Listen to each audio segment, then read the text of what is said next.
Bonjour à tous et bonjour à toutes, bienvenue sur une nouvelle vidéo de Maître Dioscuros. Donc nous voici enfin sur la région de Alola. Aujourd'hui nous allons étudier pour savoir comment se faire une équipe stratégique sur cette version. La Pokébank n'ouvrira qu'au mois de janvier. Nous savons aussi que le Pokéx tourne déjà, mais il y a eu des risques, il y a eu des bannissements par rapport à ça. Et la Power Save, elle, ne fonctionnera que dans 40 jours. Donc voilà.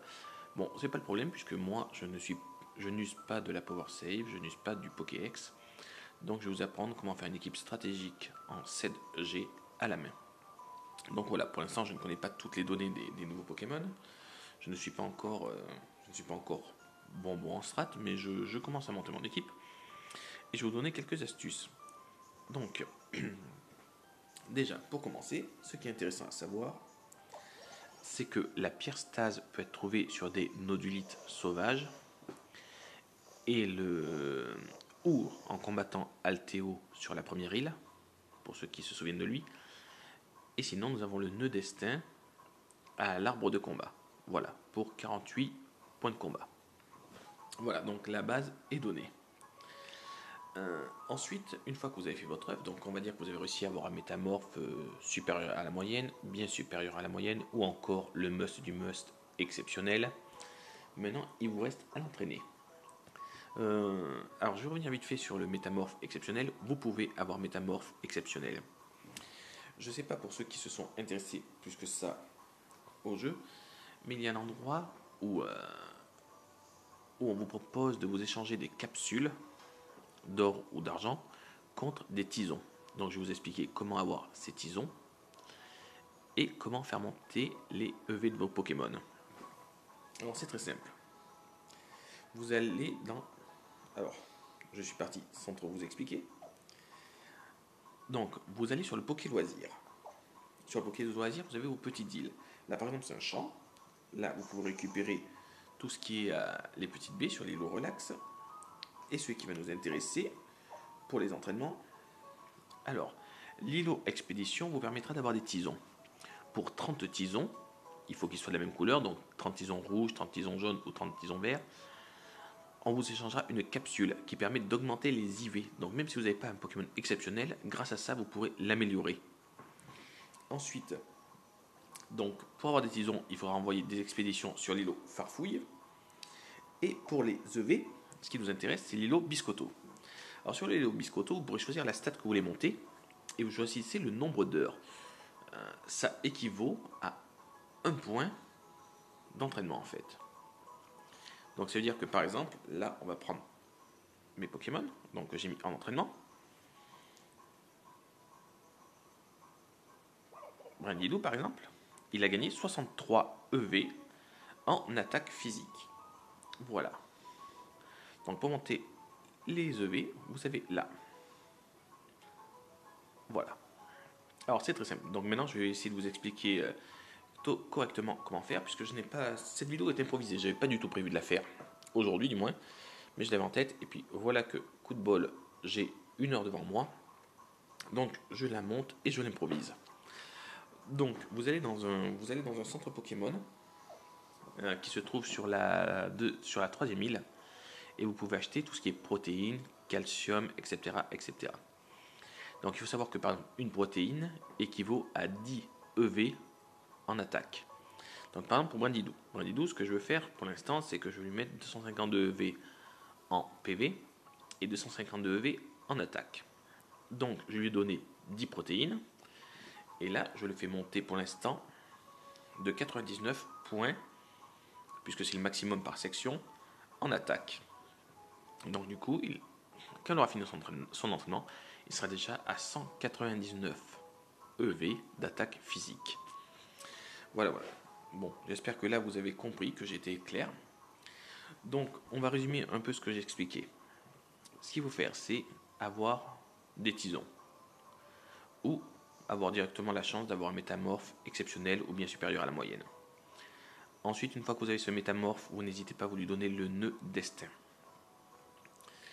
Ensuite, vous essayez d'avoir, pour la nature, c'est simple, malheureusement, il va falloir faire plusieurs œufs, à moins que vous ayez la nature que vous vouliez dès le départ, Par exemple, on va dire que vous avez Brindidou de nature rigide. Et bien vous lui donnez la pierre stase, comme ça ces bébés seront tous de nature rigide. Une fois que vous avez votre Brindidou niveau 1 rigide, ce que vous faites, c'est que vous filez au centre Pokémon qui vend les protéines, les calciums, etc. etc.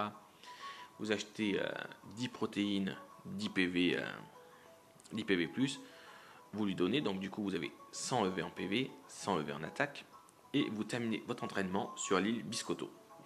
Voilà, et en calculant le nombre d'heures qu'il vous faut, et bien vous aurez un Brindidou avec 252 EV en PV, 252 EV en attaque, de nature rigide. Et après, il ne vous restera plus qu'à le monter en niveau en faisant des conseils. Donc ça, c'est l'astuce pour vous faire une équipe stratégique. J'espère que j'ai été clair. Si vous me mettez des commentaires comme quoi je ne me suis pas bien exprimé, je supprimerai cette vidéo et je la retournerai correctement en ayant préparé le travail avant. Voilà, donc c'est tout ce que je voulais vous dire pour créer un Pokémon stratégique sur cette version. Je crois que je n'ai rien oublié. Donc voilà. Ensuite, je pense que la plupart d'entre vous le savent, mais si vous voulez type O, il faut savoir qu'après le conseil des 4, vous pouvez l'avoir tout simplement.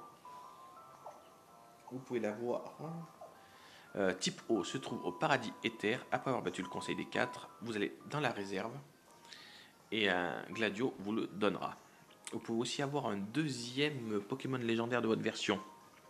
Oui, par exemple, vous pouvez avoir deux Solgaleo ou deux Lunala. Pour cela, c'est très simple. Je ne sais pas si vous vous rappelez, l'endroit où il y a la fissure, quand vous passez de l'autre côté. Vous passez de l'autre côté de cette fissure. Bon, pour cela, il faut que vous ayez votre Pokémon légendaire avec vous. Et vous allez vous retrouver dans la version autre, en fait, la version parallèle. Par exemple, si vous avez Soleil, vous allez vous retrouver dans l'univers de Lune. Vous allez au temple où vous avez récupéré la flûte du Soleil. Et là, à ce moment-là, vous allez voir une petite cinématique qui vous montre Solgadeo face à Lunala. Et vous allez voir un Cosmog qui va apparaître, qui va vous rejoindre. Et qui sera exceptionnel. Voilà. Voilà pour les petites infos d'aujourd'hui. C'est une toute petite vidéo. Et j'espère que malgré tout, elle vous aura plu. Et on va terminer sur une petite vidéo de combat. Pour vous montrer juste un exemple de combat. Voilà, donc improviser, c'est pas bon d'improviser des vidéos en bégaye, on n'est pas au point. Ça, c'est une Battle Royale, donc ça, c'est Dome Royal. Je sais pas pour vous si vous en avez fait, moi je trouve que le niveau est assez relevé au Dome Royal. Donc voici le premier combat pour vous montrer un peu ce que ça a donné.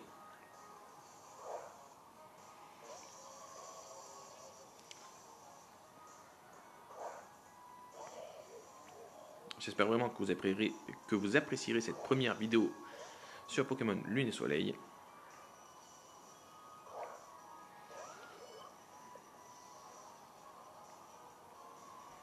Donc je trouve que graphiquement il est très beau. On se rapproche un petit peu de l'animé, je trouve. Plus ça va, plus on est proche de l'animé. Les combats sont bons. Je trouve que dans l'ensemble, par contre, les Pokémon sur cette version sont un peu plus lents. Donc est-ce que ça va pas pouvoir offrir des possibilités sur les équipes distorsion ou autres? C'est à voir, ça peut être intéressant.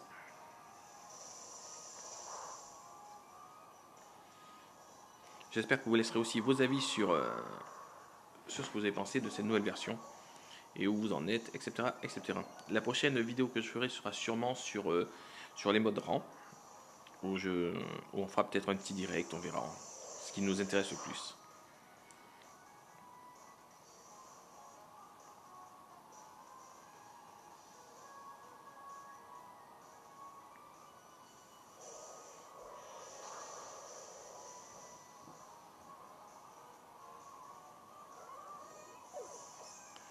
Donc voilà qui fait un point pour moi. Tritosor est tombé.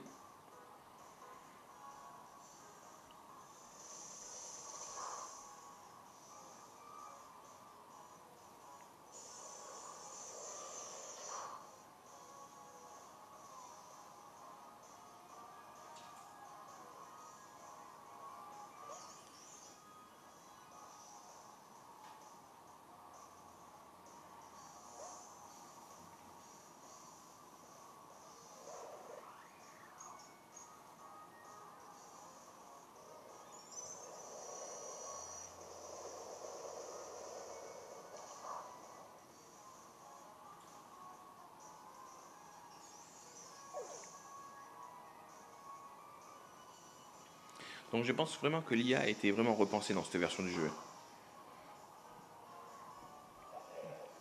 J'ai trouvé le niveau de l'arbre de combat et, du, et de la Battle Royale assez élevé, il faut être honnête.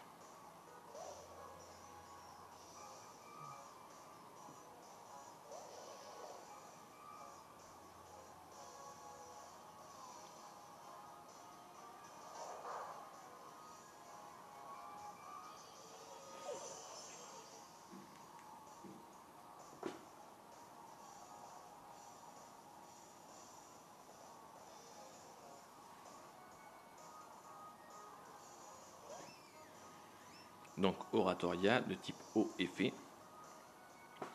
Moi je la joue de nature modeste avec 252 EV en PV, 252 EV en attaque spéciale. Donc là elle n'est pas tout à fait finie mais c'est ce que je lui ai réparti. Ensuite ses attaques sont Aria de l'écume, Laser glace, un pouvoir lunaire. Et le dernier, je partirai sûrement sur un abri, mais un peu plus tard, puisque je ne l'ai pas encore mis. Mais voilà, voilà à peu près sur quoi je vais tourner.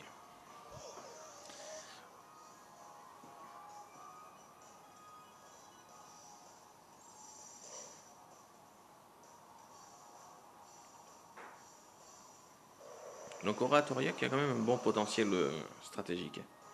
Donc là, comme je disais, pas tout à fait terminé, mais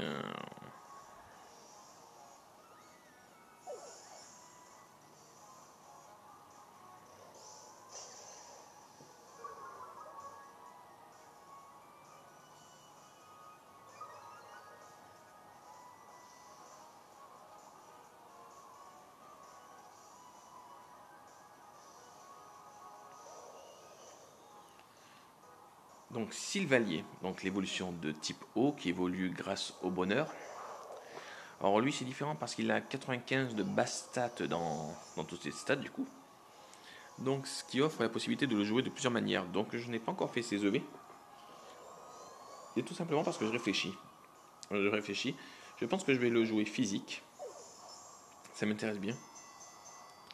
Bon, bien voilà, la bataille royale est terminée. On arrête pour aujourd'hui. On se dit à très bientôt pour une nouvelle vidéo de Maître Dioscuros. A plus tard les amis.